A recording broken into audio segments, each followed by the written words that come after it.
The Bengali টিউশনে তোমাদের সকলকে স্বাগত। আমি শুভময়।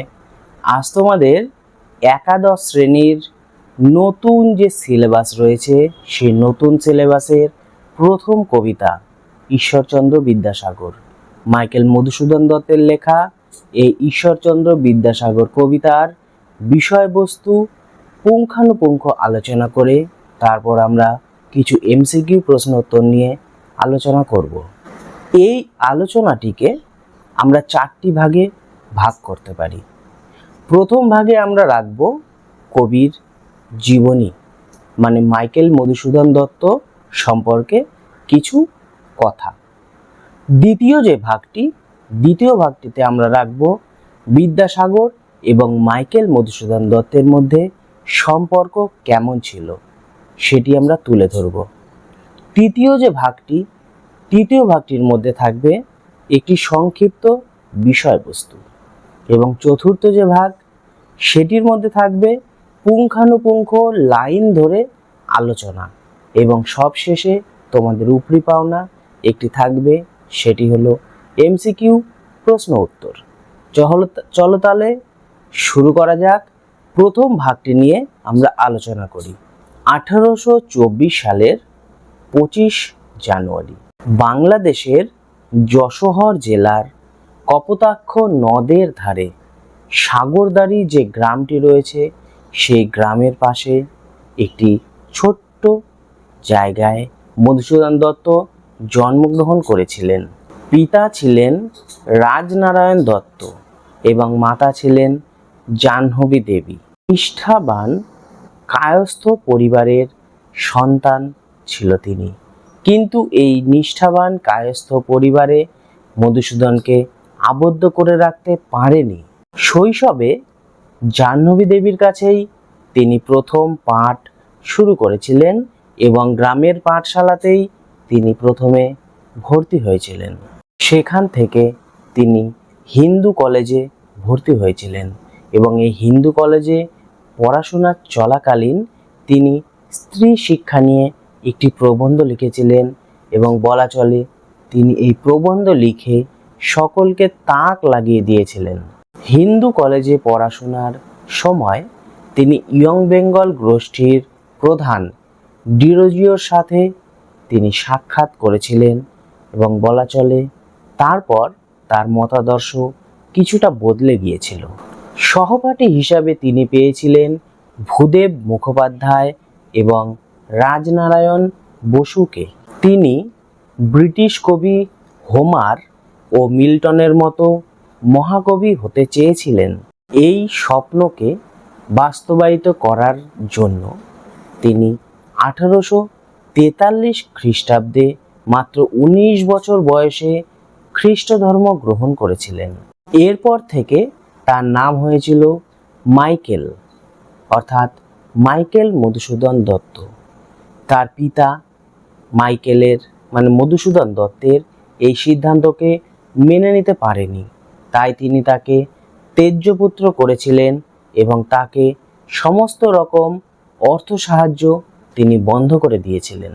ধনী পিতার একমাত্র সন্তান হিসেবে জন্মগ্রহণ করেও তিনি এর পরবর্তী সময়ে প্রচণ্ড অর্থাভাবের মধ্যে পড়ে যান এবং আরেকটি জিনিস তাকে অর্থাভাবে ফেলে দিয়েছিল, তার হিসেব না করে খরচ করা, মানে যথোপযুক্ত খরচা করে দেওয়া, কোনো রকম হিসেব ছাড়াই। তার প্রথম স্ত্রীর নাম হলো রেবেকা এবং দ্বিতীয় স্ত্রীর নাম হলো হেনরিয়েটা।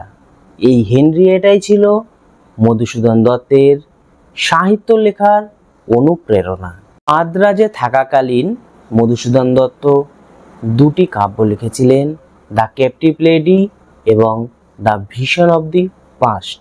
এছাড়াও তার আরও কয়েকটি কাব্যগ্রন্থগুলি হলো তিলোত্তমা সম্ভব কাব্য, ব্রজঙ্গনা কাব্য, বীরঙ্গনা কাব্য, মেঘনাদবধ কাব্য ইত্যাদি। তিনি অনেক নাটকও লিখেছিলেন, যেমন শর্মিষ্ঠা, বুড়ো শালিকের ঘাড়েরও ইত্যাদি। 1862 সালে তিনি ইউরোপ যাত্রা করেছিলেন ব্যারিস্টার হওয়ার উদ্দেশ্য নিয়েই। এখানে তিনি প্রচণ্ড অর্থাভাবে পড়েন এবং সেখান থেকে তিনি ভার্সাই শহরে চলে আসেন এবং সেখানে এসে তিনি বিদ্যাসাগরকে একটি চিঠি লিখেছিলেন এই অর্থাভাবের কথা জানিয়ে। অবশেষে বিদ্যাসাগরের অনুরোধ এবং তার কথা শুনে মাইকেল মধুসূদন দত্ত স্বদেশে প্রত্যাবর্তন করেছিলেন। এটা হলো মাইকেল মধুসূদন দত্ত সম্পর্কে সামান্য পরিচয়। এবার আমরা এর যে দ্বিতীয় অধ্যায়, মানে আমরা যে আলোচনাটিকে ভাগ করেছিলাম তার দ্বিতীয় অধ্যায়, অর্থাৎ মাইকেল মধুসূদন দত্ত ও বিদ্যাসাগরের মধ্যে যে সম্পর্ক, সেটি নিয়ে আলোচনা করব। মধুসূদন দত্তের সঙ্গে বিদ্যাসাগরের প্রথম পরিচয় ঘটেছিল 1856 খ্রিস্টাব্দে। মধুসূদন এবং বিদ্যাসাগরের প্রথম দিকে তেমন ভালো সম্পর্ক ছিল না। আমরা এটা দেখতেও পাই যে মধুসূদনের তিলোত্তমা সম্ভব কাব্য বিদ্যাসাগর সমালোচনাও করেছিলেন। অবশ্য দেখা যায় বিদ্যাসাগরের এই মনোভাব, মানে বিরূপ মনোভাব, ধীরে ধীরে পাল্টে যায় এবং তিনি মাইকেল মধুসূদন দত্ত সম্পর্কে তখন আর বিরূপ মন্তব্য বা বিরূপ যে মত প্রদর্শন সেটি করতেন না। মধুসূদন যখন বিলেতে ব্যারিস্টারি পড়তে গিয়েছিলেন তখন বিদ্যাসাগর তাকে অর্থ সাহায্য করেছিলেন। যে তিলোত্তমা সম্ভবকে বিদ্যাসাগর প্রথমের দিকে সমালোচনা করেছিলেন, পরবর্তীতে সেই তিলোত্তমা সম্ভব কাব্যের মধ্যেই তিনি গ্রেট মেরিটকে খুঁজে পেয়েছিলেন। আমরা এটাও দেখতে পাই বিদ্যাসাগর মধুসূদনকে বিলেতে ব্যারিস্টারি যখন পড়তে সে গিয়েছিল, সেখানে মধুসূদনকে তিনি অর্থ সাহায্য করেছিলেন। শুধু একা মধুসূদন বিলেতে গিয়ে অর্থকষ্টে পড়েনি, তার সঙ্গে ছিল তার স্ত্রী হেনরিয়েটা এবং তার পুত্র সন্তানেরা। আমরা এটাও দেখেছি প্যারিসে থাকাকালীন এক অপরিচিতা বৃদ্ধ মহিলা প্রতিদিন মধুসূদনের বাড়ির সামনে কিছু উচ্ছিষ্ট খাবার রেখে দিয়ে যেতেন, যে খাবারগুলো মধুসূদনের পুত্র সন্তানরা ভক্ষণ করে দিন চলত। এ লজ্জা থেকে বাঁচতে মধুসূদন দত্ত 1864 সালের 2 জুন বিদ্যাসাগরকে নিজে হাতে তার অর্থাভাবের কথা জানিয়ে একটি চিঠি লিখেছিলেন। চিঠিটি পাওয়ার সঙ্গে সঙ্গে বিদ্যাসাগর মধুসূদনের উদ্দেশ্যে 1500 টাকা পাঠিয়েছিলেন, কিন্তু এই টাকা পাওয়া সত্ত্বেও মধুসূদনের অর্থাভাব কাটেনি। বেহিসাবি মধুসূদন পুনরায় বিদ্যাসাগরকে চিঠি লিখলেন অর্থাভাবের কথা জানিয়ে, এবং সে বছরই বিদ্যাসাগর বাড়ি বন্ধক রেখে তাকে 12,000 টাকা পাঠিয়েছিলেন। ফলে দুর্দিনে পাশে থাকা বন্ধুটির সহযোগিতা মাইকেল মধুসূদন দত্ত কোনো দিন ভুলেননি। পরবর্তীতে বিদ্যাসাগর এবং মাইকেল মধুসূদন দত্তের সম্পর্ক অনেক চড়াই উতরাইয়ের মধ্য দিয়ে প্রবাহিত হয়েছিল। অবশ্য পরবর্তীকালে দেখা যায় মধুসূদন তার বিভিন্ন কাব্য কবিতায় বিদ্যাসাগরকে নিয়ে তিনি কবিতা রচনা করেছিলেন, বা বিদ্যাসাগরের গুণগান তার বহু কাব্য কবিতায় আমরা লক্ষ্য করতে পারি। মধুসূদনের বিদ্যাসাগরের প্রতি ছিল গভীর শ্রদ্ধা ও ভালোবাসা। বিদ্যাসাগর সম্পর্কে তার ধারণা ছিল, the man to whom I have appealed has the genius and wisdom of an ancient sage, the energy of an Englishman and the heart of a Bengali mother.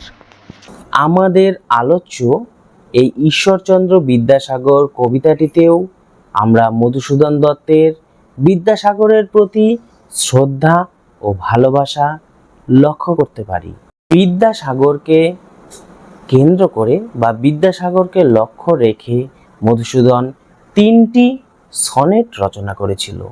সেই 3টি সনেট হলো ঈশ্বরচন্দ্র বিদ্যাসাগর, বঙ্গদেশে এক মান্যবন্ধু উপলক্ষে এবং পণ্ডিত শ্রীযুক্ত ঈশ্বরচন্দ্র বিদ্যাসাগর। প্রথম 2টি সনেট রচিত হয় ইউরোপে তার প্রবাস জীবন কাটানোর সময় এবং পরবর্তী সনেটটি রচনা হয় তার ভারতবর্ষে প্রত্যাগমনের পরে।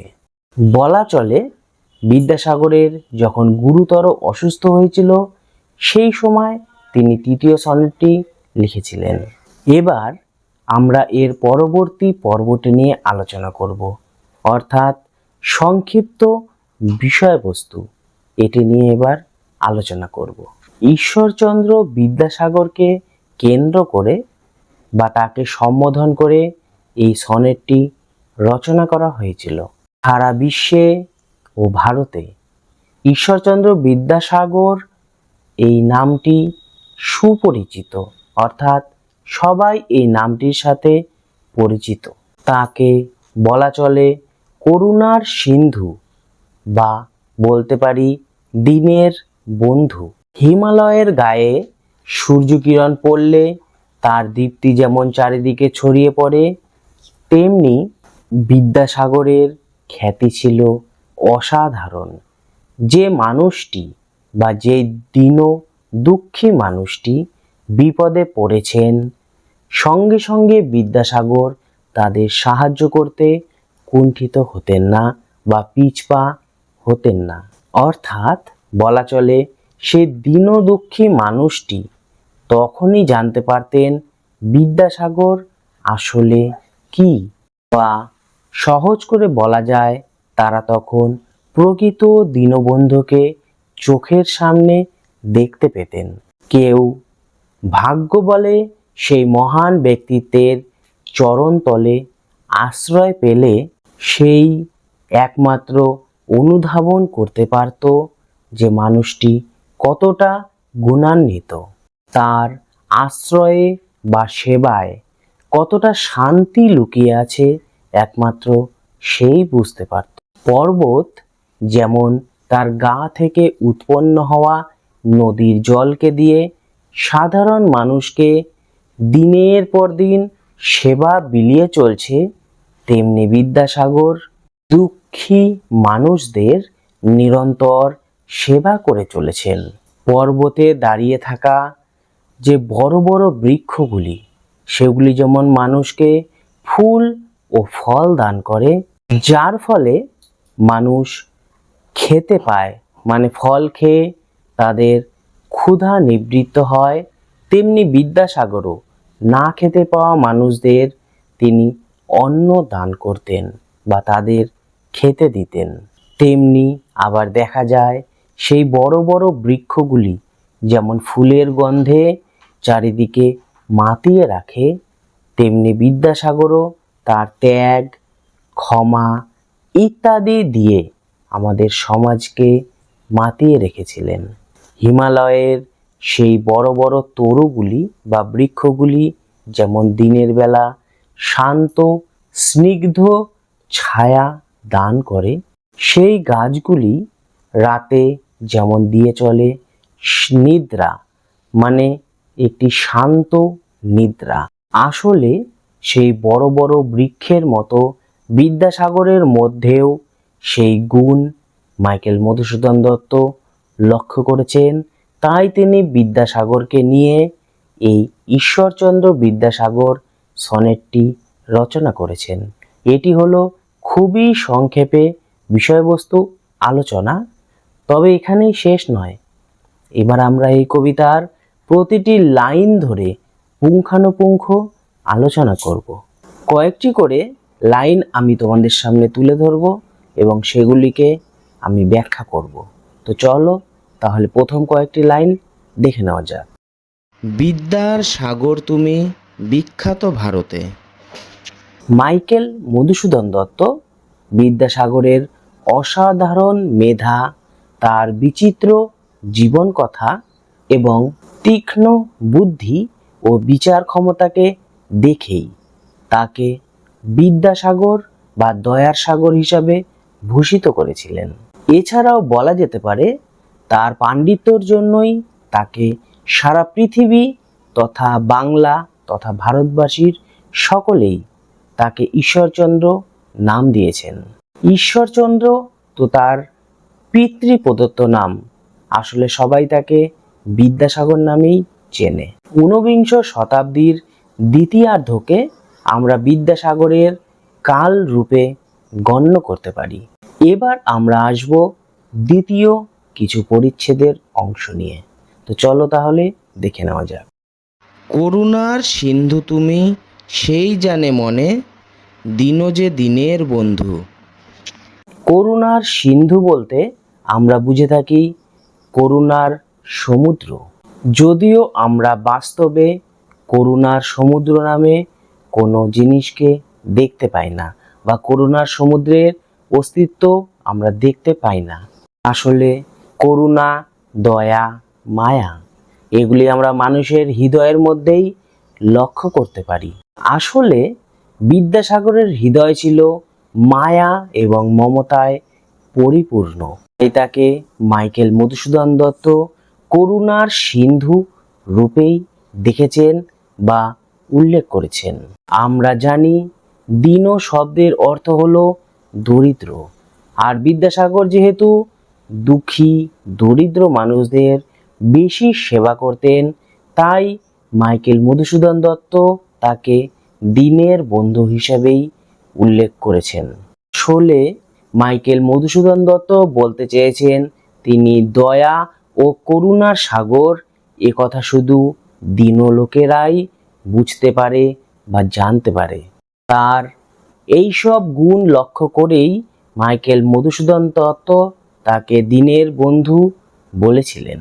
এবার আমরা পরের যে কয়েকটি পরিচ্ছেদ মানে লাইন, সেই কয়েকটি লাইন ধরে আলোচনা করব। তাহলে চলো দেখে নেওয়া যাক পরের লাইনগুলো। উজ্জ্বল জগতে হেমাদ্রির হেমকান্তি অম্লান কিরণে। আমরা সবাই জানি হেমাদ্রি কথার অর্থ হলো সোনার পর্বত। আসলে সোনার পর্বত বলে তো কোনো জিনিস হয় না, কিন্তু সূর্যের আলো যখন হিমালয়ের উপরে বিছিয়ে থাকা সেই বরফের মধ্যে পড়ে, তখন সেই সূর্যের আলো আমাদের অনেকটা সোনার মতো বিচ্ছুরিত হতে দেখা যায়। একেই কবি মাইকেল মধুসূদন দত্ত সোনার পর্বত বলেছেন। কবি ঈশ্বরচন্দ্র বিদ্যাসাগর নিজ গুণে জগতে উজ্জ্বল হয়ে আছেন, তাই মাইকেল মধুসূদন দত্ত তার গুণের কথা বলতে গিয়েই তাকে সোনার পর্বতের সঙ্গে তুলনা করেছেন। চুপচাপ দাঁড়িয়ে থাকা পর্বত যেমন একদিকে দেশকে রক্ষা করে, অন্যদিকে তার সৌন্দর্য গোটা দেশে ছড়িয়ে দেয়, তেমনি বিদ্যাসাগরও সমাজের নানা সেবামূলক কাজে ব্রতী ছিলেন এবং তার অন্যান্য গুণের জন্য তার যে জ্যোতি বা আলো, সেই আলো চারিদিকে ছড়িয়ে পড়েছিল। এই জন্য মাইকেল মধুসূদন দত্ত তাকে সোনার পর্বতের সঙ্গে তুলনা করেছেন। এবার আসি আমরা পরবর্তী কয়েকটি লাইনের অংশ নিয়ে। তো চলো তাহলে দেখে নেওয়া যাক। কিন্তু ভাগ্য বলে পেয়ে সে মহাপর্বতে, যে জন আশ্রয় লয় সুবর্ণ চরণে, সেই জানে কত গুণ ধরে কত মতে গিরিশ। হিমালয়কে বলা হয় পর্বত শ্রেষ্ঠ, যে তার আশ্রয় পায় বা আশ্রয় নেয় একমাত্র সে ব্যক্তিই জানে তার কত গুণ রয়েছে। হিমালয় যেমন তার থেকে সৃষ্টি করে নদী, এবং সেই নদী মানুষকে, পৃথিবীর মানুষকে তথা ভারতবর্ষের বা অন্যান্য দেশের মানুষকে জলধারা দান করে, তেমনি আবার গাছপালা হিমালয়ের শরীরে দাঁড়িয়ে থাকতে দেখা যায়। যে গাছপালা থেকে আমরা ফুল, ফল, এছাড়া যে তার শোভা মানে একটা সৌন্দর্যেরও তো ব্যাপার থাকে। সেই সৌন্দর্য আমরা উপলব্ধি করতে পারি, সব কিছুই আমরা এই হিমালয় থেকে পাই। কবি এই কবিতায় সুবর্ণচরণ এই লাইনটি মানে সুবর্ণচরণ এই কথাটি প্রয়োগ করেছিল। সুবর্ণচরণ কথাটির অর্থ হলো সোনার পা। এই কবিতায় সুবর্ণচরণ বলতে আমরা বিদ্যাসাগরের চরণে আশ্রয়দানের কথাই বুঝে থাকি। একমাত্র ভাগ্যবান ব্যক্তিরাই সেই সুবর্ণচরণে আশ্রয় পেয়ে থাকেন। কেবল সেই ব্যক্তিই জানে যে আশ্রয় পেয়েছে। বিদ্যাসাগরের কত গুণ রয়েছে তার শরীরে, তিনি যেন একটি হিমালয়ের মতো অধিষ্ঠিত হয়ে আছেন আমাদের এই বাংলায়।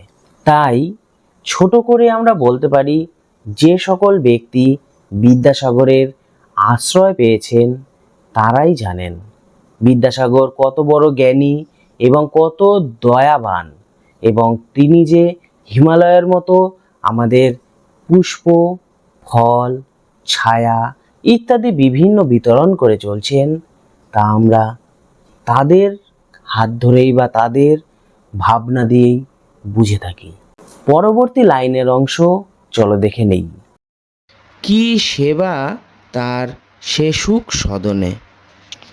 সদন বলতে আমরা গৃহকেই বুঝে থাকি, যে সদনে কোনো দুঃখ নেই, বা বলতে পারো যে গৃহে কোনো দুঃখ থাকে না, কষ্ট নেই, যে সদনে কেবলমাত্র সুখ রয়েছে, তাকেই আমরা সুখ সদন হিসাবে বিবেচনা করতে পারি। কবি মাইকেল মধুসূদন দত্ত মূলত হিমালয়ের আশ্রয় স্থানকে সুখ সদন বলেছেন।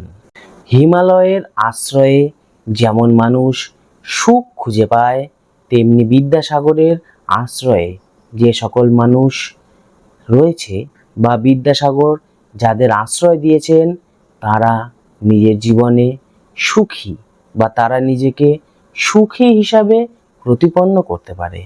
এই কবিতার বাকি যে পংক্তিগুলি রয়েছে বা লাইনগুলি রয়েছে, চলো দেখে নেওয়া যাক। দানে বাড়ি নদীরূপ বিমলা কিঙ্করী, যোগায় অমৃত ফল পরম আদরে। দীর্ঘশির তরুদল দাসরূপ ধরি, পরিমলে ফুলকুল 10 দিশ ভরে। দিবস শীতল শাসি ছায়া বনেশ্বরী, নিশায় সুশান্ত নিদ্রা ক্লান্তি দূর করে। এখানে কবি মাইকেল মধুসূদন দত্ত হিমালয় পর্বতের গুণগান করেছেন, বা বলা যেতে পারে হিমালয় পর্বতের মাধ্যমেই বিদ্যাসাগরের গুণগান করেছেন। কবি বলেছেন, হিমালয়ের আদেশেই নদী আমাদের পরিচ্ছন্ন জল দান করে থাকে, আবার হিমালয়ের আদেশেই বড় বড় গাছেরা সুস্বাদু ফল আমাদের দান করে থাকে, আবার এই গাছেরাই সুগন্ধি ফুলের সাহায্যে আমাদের চারিদিকে গন্ধে ভরিয়ে তোলে। সেই বৃক্ষরাই দিনের বেলা শীতল ছায়া দান করে থাকে আমাদের, আবার রাত্রিবেলা শান্তির নিদ্রা দান করে এই বৃক্ষরাই। মাইকেল মধুসূদন দত্ত হিমালয়ের এই সমস্ত গুণের সঙ্গে বিদ্যাসাগরের চারিত্রিক গুণের যে একটা সিমিলারিটি মানে বলতে পারো সমতা বা একই রকম ভাব লক্ষ্য করেছেন, তাই তিনি বিদ্যাসাগরকে হিমালয়ের সাথে তুলনা করেছেন। আমরা লক্ষ্য করেছি বা কবি মাইকেল মধুসূদন দত্ত লক্ষ্য করেছেন, বহু গরিব দুঃখী মানুষ জীবন যুদ্ধে হেরে না গিয়ে বিদ্যাসাগরের আশ্রয় লাভ করেছেন, এবং তারা জীবন যুদ্ধে যুদ্ধ করে পরবর্তীতে তারা সুখ লাভ করেছেন জীবনে, এবং সত্যি বলতে কি তারা নতুনভাবে বাঁচতে শিখেছেন জীবনে। আসলে আমরা তো জানি ব্যক্তি মধুসূদন ব্যক্তিগতভাবে বিদ্যাসাগরের কাছে ভীষণ ঋণী ছিলেন, আর কবি সেই ঋণ তার লেখনীর দ্বারা আমাদের সামনে তুলে ধরেছেন।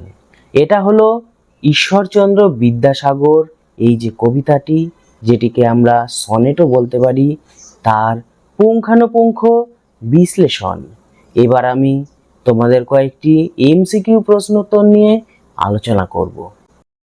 তুমি বিখ্যাত ভারতে ভারতে বিখ্যাত হলেন। অপশনগুলি হলো কবি মধুসূদন, বিদ্যাসাগর, হিমালয়। সঠিক উত্তর বিদ্যাসাগর। করুণার সিন্ধু বলতে বোঝানো হয়েছে। অপশনগুলি হলো করুণার সাগর, দয়ার সাগর, সবগুলি। সঠিক উত্তর সবগুলি। ভাগ্য বলে পেয়ে সে। অপশনগুলি হলো মহাচরণ, মহান পর্বত, সুবর্ণচরণ। সঠিক উত্তর মহান পর্বত। বিদ্যাসাগরের তুলনা করা হয়েছে। অপশনগুলি হলো হিমালয়ের সঙ্গে, মহান মানুষের সঙ্গে, দেবতার সঙ্গে। সঠিক উত্তর হিমালয়ের সঙ্গে। সুখ সদন শব্দের অর্থ হলো। অপশনগুলি হলো সুখী গৃহ, সুখী সাহচর্য, সুখ পরিচর্যা। সঠিক উত্তর সুখী গৃহ। বাড়ি শব্দের প্রতিশব্দ হলো। অপশনগুলি হলো জল, অমু, সবগুলি। সঠিক উত্তর সবগুলি। সেই জানে মনে, মনে যা জানে। অপশনগুলি হলো বিদ্যাসাগর সমাজ সংস্কার করে, বিদ্যাসাগর খুব জ্ঞানী, বিদ্যাসাগর করুণার সিন্ধু। সঠিক উত্তর বিদ্যাসাগর করুণার সিন্ধু। হিমাদ্রির হেমকান্তি। অপশনগুলি হলো অম্লান, নিষ্প্রভ, ম্লান। সঠিক উত্তর অম্লান। সেই জানে যা জানে। অপশনগুলি হলো আশ্রয়দাতার মহিমা, আশ্রয়দাতার করুণা, আশ্রয়দাতার গুণ। সঠিক উত্তর আশ্রয়দাতার গুণ। গিরিশ শব্দটি হলো। অপশনগুলি হলো সন্ধিবদ্ধ পদ, প্রত্যয় নিষ্পন্ন, সমাসবদ্ধ। সঠিক উত্তর সন্ধিবদ্ধ পদ। যে ফল যোগায়। অপশনগুলি হলো শাসালো, সুমিষ্ট, অমৃত। সঠিক উত্তর অমৃত। বিমলা কিঙ্করী বলা হয়েছে। অপশনগুলি হলো নদীকে, তরুদলকে, নগরীশকে। সঠিক উত্তর নদীকে। শীতল সাক্ষী ছায়া দান করে। অপশনগুলি হলো গিরিশ, বনেশ্বরী, বিমলা কিঙ্করী। সঠিক উত্তর বনেশ্বরী। কবিতাটি যেখানে লেখা হয়েছিল। অপশনগুলি হলো ইউরোপে, মাদ্রাজে, সাগরদাড়ি গ্রামে। সঠিক উত্তর ইউরোপে। সনেটের অষ্টক হলো। অপশনগুলি হলো প্রথম 8 লাইন, মাঝের 8 লাইন, শেষের 6 লাইন। সঠিক উত্তর প্রথম 8 লাইন। সনেটের শতক হলো। অপশনগুলি হলো প্রথম 8 লাইন, মাঝের 8 লাইন, শেষের 6 লাইন। সঠিক উত্তর শেষের 6 লাইন। যে শব্দটির অর্থ দাসী। অপশনগুলি হলো বিমলা, কিঙ্করী, সদন। সঠিক উত্তর কিঙ্করী। দাস রূপ ধারণ করে কে? অপশনগুলি হলো নদী, গিরিশ, দীর্ঘ শির তরুদল। সঠিক উত্তর নদী। নিশা শব্দের প্রতিশব্দ হলো। অপশনগুলি হলো যামিনী, বিভাবরী, সবগুলি। সঠিক উত্তর সবগুলি। এই কবিতাটি যে রীতির। অপশনগুলি হলো ছড়া, গান, সনেট। সঠিক উত্তর সনেট। এই সনেটটি যে রীতিতে রচিত। অপশানগুলি হলো মিল্টনীয়, শেক্সপিরীয়, মধুসূদনের নিজস্ব। সঠিক উত্তর মধুসূদনের নিজস্ব। হেমকান্তি যার উপমা হিসাবে ব্যবহৃত হয়েছে। অপশানগুলি হলো গিরিশ, বিদ্যাসাগর, হিমাদ্রি। সঠিক উত্তর হিমাদ্রি। সিন্ধু শব্দের প্রতিশব্দ হলো। অপশানগুলি হলো জলধি, রত্নাকর, সবগুলি। সঠিক উত্তর সবগুলি। বিদ্যাসাগর ভারতে। অপশানগুলি হলো বিখ্যাত, প্রখ্যাত, কুখ্যাত। সঠিক উত্তর বিখ্যাত। কবিতাটি মধুসূদন রচনাবলীর যত সংখ্যক সনেট। অপশানগুলি হলো 82, 83, 84। সঠিক উত্তর 84। 10 দিক ভরে যায়। অপশানগুলি হলো পরিমলে, বিদ্যাসাগরের সুনামে, বিদ্যাসাগরের করুণায়। সঠিক উত্তর পরিমলে। কবিতায় উজ্জ্বল অর্থ বোঝাতে যে শব্দটি ব্যবহৃত হয়েছে। অপশানগুলি হলো কান্তি, সন্ধান, সবগুলি। সঠিক উত্তর সবগুলি। দানে ড্যাশ নদীরূপ। অপশানগুলি হলো জল, নীর, বাড়ি, সলিল। সঠিক উত্তর বাড়ি। দানে বাড়ি নদীরূপ ড্যাশ কিঙ্করী। অপশানগুলি হলো বিমলা, অমলা, কমলা, সুজলা। সঠিক উত্তর বিমলা, মানে বিমলা কিঙ্করী। ড্যাশ ফুল কুল 10 দিশো ভরে। অপশানগুলি হলো সৌরভে, সুগন্ধে, পরিমলে, গন্ধে। সঠিক উত্তর পরিমলে। যে জন ড্যাশ লয় সুবর্ণ চরণে। অপশানগুলি হলো স্মরণ, বিশ্রাম, আশ্রয়, মাথায়। সঠিক উত্তর আশ্রয়। ড্যাশ সুশান্ত নিদ্রা ক্লান্তি দূর করে। অপশানগুলি হলো দিবায়, দ্বিপ্রহরে, অপরাহ্নে, নিশ্চয়। সঠিক উত্তর নিশ্চয়। যোগায় অমৃত ফল পরম ড্যাশ। অপশানগুলি হলো সোহাগে, আদরে, মায়ায়, যতনে। সঠিক উত্তর আদরে। হিমাদ্রির হোমকান্তি ড্যাশ কিরণে। অপশানগুলি হলো প্রভাত, সূর্য, অম্লান, উজ্জ্বল। সঠিক উত্তর অম্লান। ড্যাশ শীতল শাসি ছায়া। অপশানগুলি হলো নিদানে, দিবসে পাল, দ্বিপ্রহরে, অপরাহ্নে। সঠিক উত্তর দিবসে। কিন্তু ড্যাশ বলে পেয়ে সে মহাপর্বতে। অপশানগুলি হলো ভাগ্য, কর্ম, পুণ্য, ধর্ম। সঠিক উত্তর ভাগ্য। দিন যে দিনের বন্ধু ড্যাশ জগতে। অপশানগুলি হলো সকল, দ্যুতিময়, অম্লান, উজ্জ্বল। সঠিক উত্তর উজ্জ্বল। বিদ্যার সাগর তুমি বিখ্যাত ড্যাশ। অপশানগুলি হলো জগতে, ভারতে, বিশ্বে, সংসারে। সঠিক উত্তর ভারতে।